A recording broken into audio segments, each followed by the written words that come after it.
श्रीविष्णु षोडशनाम स्तोत्रम् औषधे चिन्तयेदिष्णुं भुजने च जनार्दनम् शयने पद्मनाभं च विवाहे च प्रजापतिं युद्धे चक्रे धर्मदेवं प्रवासे च त्रिविक्रमम् नारायणं तनुत्यागे श्रीधरं प्रियसङ्गमे दुःस्वप्ने स्मर गोविन्दं सङ्कटे मधुसूदनं कानने नारसिंहं च पावके जलसायिनं जलमध्ये वराहं च पर्वते रघुनन्दनं गमने वामनं चैव सर्वकालेषु माधवं षोडशैतानि नामानि प्रातरुत्थाय यः पठेत् सर्वपाप विनिर्मुक्तो विष्णुलोके महीयते औषधे चिन्तयेदिष्णुं भुजने च जनार्दनं शयने पद्मनाभं च विवाहे च प्रजापतिं युद्धे चक्रे धर्मदेवं प्रवासे च त्रिविक्रमम् नारायणं तनुत्यागे श्रीधरं प्रियसङ्गमे दुःस्वप्ने स्मर गोविन्दं सङ्कटे मधुसूदनं कानने नारसिंहं च पावके जलसायिनं जलमध्ये वराहं च पर्वते रघुनन्दनं गमने वामनं चैव सर्वकालेषु माधवं षोडशैतानि नामानि प्रातरुत्थाय यः पठेत् सर्वपाप विनिर्मुक्तो विष्णुलोके महीयते औषधे चिन्तयेदिष्णुं भुजने च जनार्दनं शयने पद्मनाभं च विवाहे च प्रजापतिं युद्धे चक्रे धर्मदेवं प्रवासे च त्रिविक्रमम् नारायणं तनुत्यागे श्रीधरं प्रियसङ्गमे दुःस्वप्ने स्मर गोविन्दं सङ्कटे मधुसूदनं कानने नारसिंहं च पावके जलसायिनं जलमध्ये वराहं च पर्वते रघुनन्दनं गमने वामनं चैव सर्वकालेषु माधवं षोडशैतानि नामानि प्रातरुत्थाय यः पठेत् सर्वपाप विनिर्मुक्तो विष्णुलोके महीयते औषधे चिन्तयेदिष्णुं भुजने च जनार्दनं शयने पद्मनाभं च विवाहे च प्रजापतिं युद्धे चक्रे धर्मदेवं प्रवासे च त्रिविक्रमम् नारायणं तनुत्यागे श्रीधरं प्रियसङ्गमे दुःस्वप्ने स्मर गोविन्दं सङ्कटे मधुसूदनं कानने नारसिंहं च पावके जलसायिनं जलमध्ये वराहं च पर्वते रघुनन्दनं गमने वामनं चैव सर्वकालेषु माधवं षोडशैतानि नामानि प्रातरुत्थाय यः पठेत् सर्वपाप विनिर्मुक्तो विष्णुलोके महीयते औषधे चिन्तयेदिष्णुं भुजने च जनार्दनं शयने पद्मनाभं च विवाहे च प्रजापतिं युद्धे चक्रे धर्मदेवं प्रवासे च त्रिविक्रमम् नारायणं तनुत्यागे श्रीधरं प्रियसङ्गमे दुःस्वप्ने स्मर गोविन्दं सङ्कटे मधुसूदनं कानने नारसिंहं च पावके जलसायिनं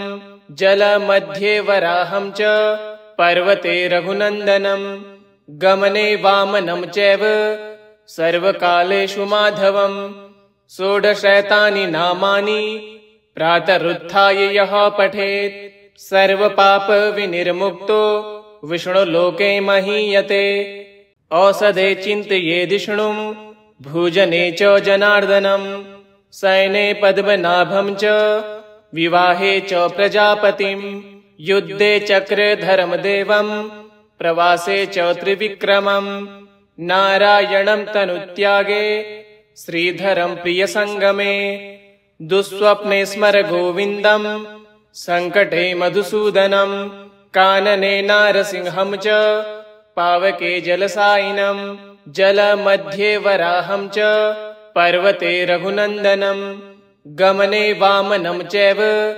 सर्वकालेषु माधवम्। षोडशैतानि नामानि प्रातरुत्थाय यः पठेत् सर्वपापविनिर्मुक्तो विष्णुलोके महीयते। औषधे चिन्तयेदिष्णुं भोजने च जनार्दनम्। शयने पद्मनाभं च विवाहे च प्रजापतिम्।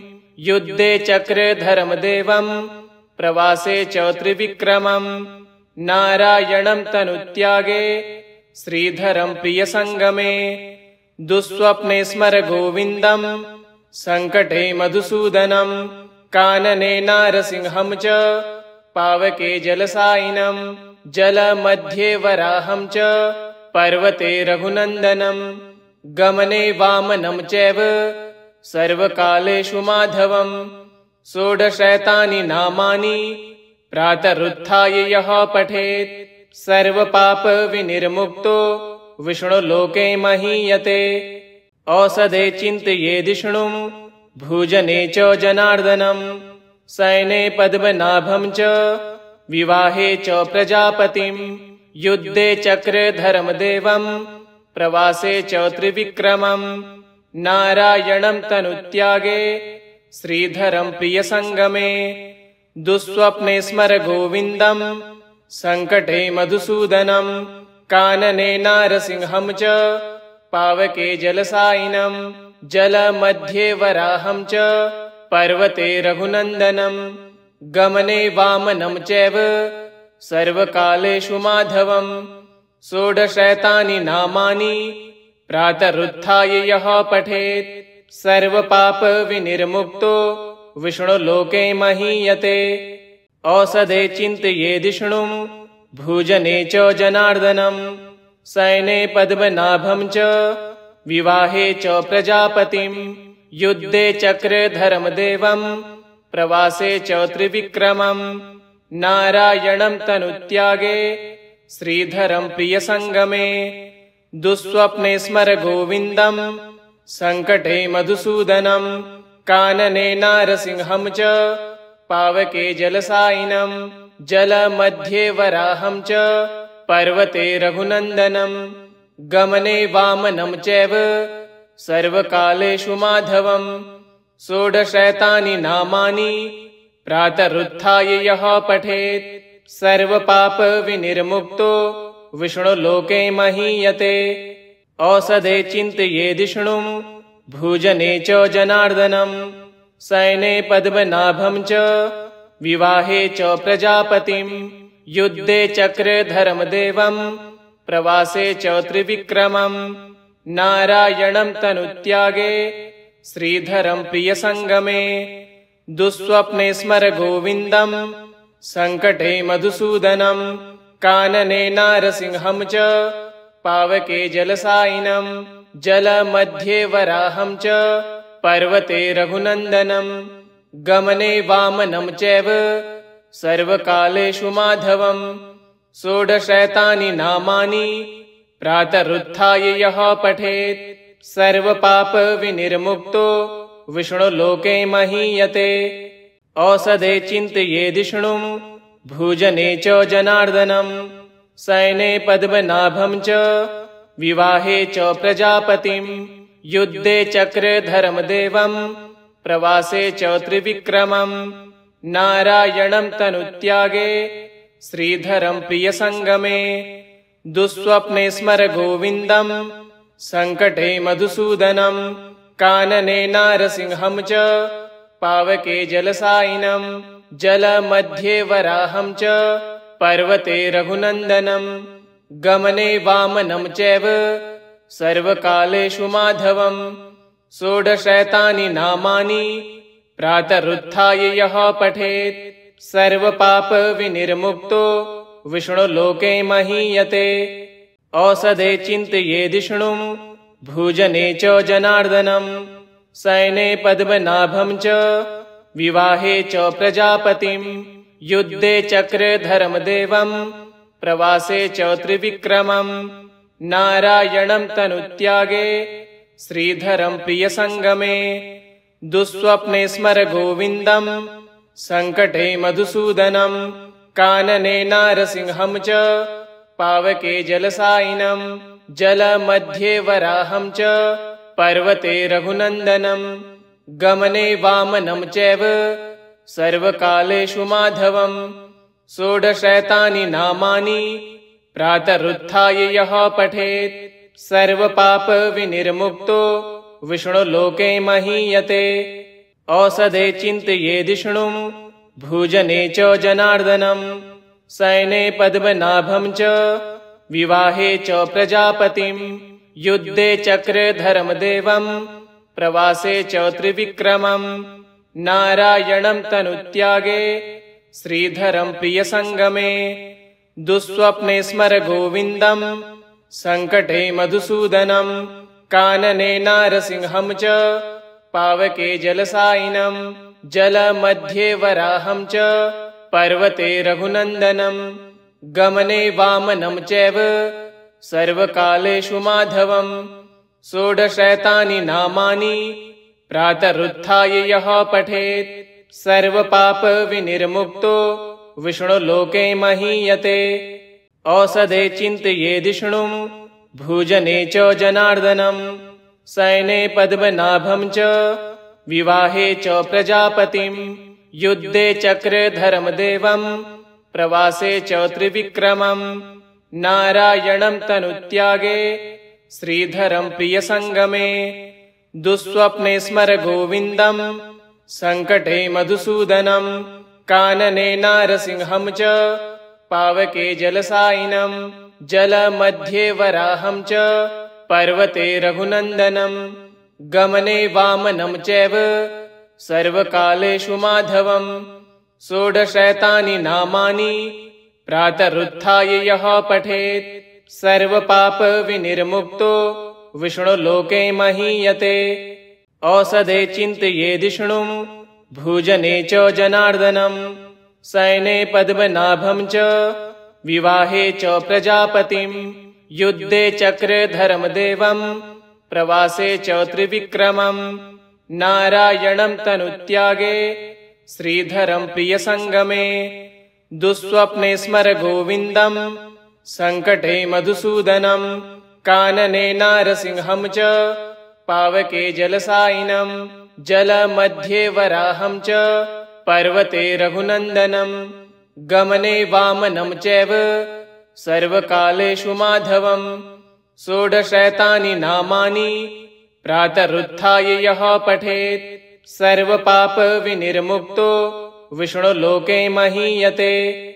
औषधे चिन्तयेदिष्णुं भोजने च जनार्दनं शयने पद्मनाभं च विवाहे च प्रजापतिं युद्धे चक्रे धर्मदेवं प्रवासे च त्रिविक्रमं नारायणं तनुत्यागे श्रीधरं प्रियसङ्गमे दुःस्वप्ने स्मर गोविन्दं सङ्कटे मधुसूदनं कानने नारसिंहं च पावके जलसायिनं जलमध्ये वराहं च पर्वते रघुनन्दनं गमने वामनं चैव सर्वकालेषु माधवम् षोडशैतानि नामानि प्रातरुत्थाय यः पठेत् सर्वपाप विनिर्मुक्तो विष्णुलोके महीयते। औषधे चिन्तयेदिष्णुं भोजने च जनार्दनं शयने पद्मनाभं च विवाहे च प्रजापतिं युद्धे चक्रे धर्मदेवं प्रवासे च त्रिविक्रमं नारायणं तनुत्यागे श्रीधरं प्रियसङ्गमे दुःस्वप्ने स्मर गोविन्दं सङ्कटे मधुसूदनं कानने नारसिंहं च पावके जलसायिनं जलमध्ये वराहं च पर्वते रघुनन्दनं गमने वामनं चैव सर्वकालेषु माधवम् षोडशैतानि नामानि प्रातरुत्थाय यः पठेत् सर्वपाप विनिर्मुक्तो विष्णुलोके महीयते।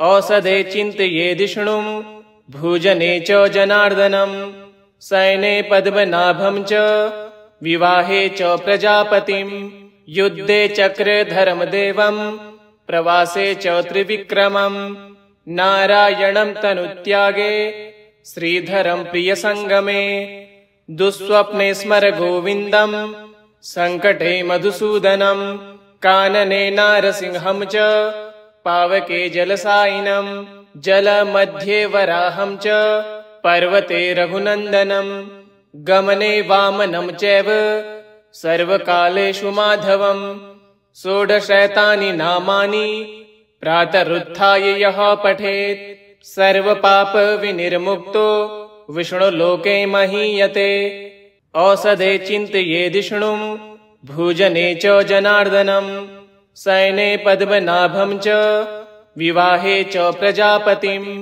युद्धे चक्रधरमदेवं प्रवासे च त्रिविक्रमं नारायणं तनुत्यागे श्रीधरं प्रियसङ्गमे दुःस्वप्ने स्मर गोविन्दं सङ्कटे मधुसूदनं कानने नारसिंहं च पावके जलसायिनं जलमध्ये वराहं च पर्वते रघुनन्दनं गमने वामनं चैव सर्वकालेषु माधवं षोडशैतानि नामानि प्रातरुत्थाय यः पठेत् सर्वपापविनिर्मुक्तो विष्णुलोके महीयते औषधे चिन्तयेदिष्णुं भुजने च जनार्दनं शयने पद्मनाभं च विवाहे च प्रजापतिं युद्धे चक्रधरमदेवं प्रवासे च त्रिविक्रमं नारायणं तनुत्यागे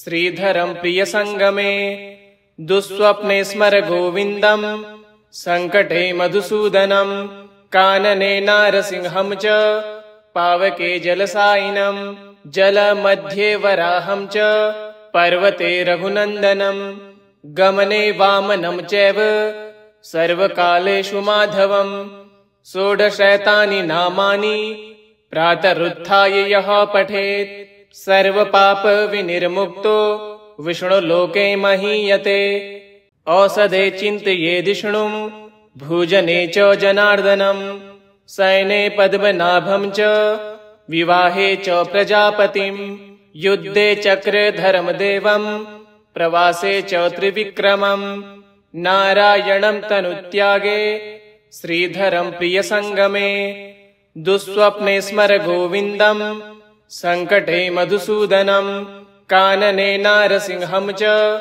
पावके जलसायिनं जलमध्ये वराहं च पर्वते रघुनन्दनं गमने वामनं चैव सर्वकालेषु माधवं षोडशैतानि नामानि प्रातरुत्थाय यः पठेत् सर्वपापविनिर्मुक्तो विष्णुलोके महीयते औषधे चिन्तयेदिष्णुं भुजने च जनार्दनं शयने पद्मनाभं च विवाहे च प्रजापतिं युद्धे चक्रधरमदेवं प्रवासे च त्रिविक्रमं नारायणं तनुत्यागे श्रीधरं प्रियसङ्गमे दुःस्वप्ने स्मर गोविन्दं सङ्कटे मधुसूदनं कानने नारसिंहं च पावके जलसायिनं जलमध्ये वराहं च पर्वते रघुनन्दनं गमने वामनं चैव सर्वकालेषु माधवं षोडशैतानि नामानि प्रातरुत्थाय यः पठेत् सर्वपापविनिर्मुक्तो विष्णुलोके महीयते इति श्री विष्णोः षोडशनामस्तोत्रम् श्रीनारायणार्पणमस्तु। ॐ श्रीनारायणाय नमः।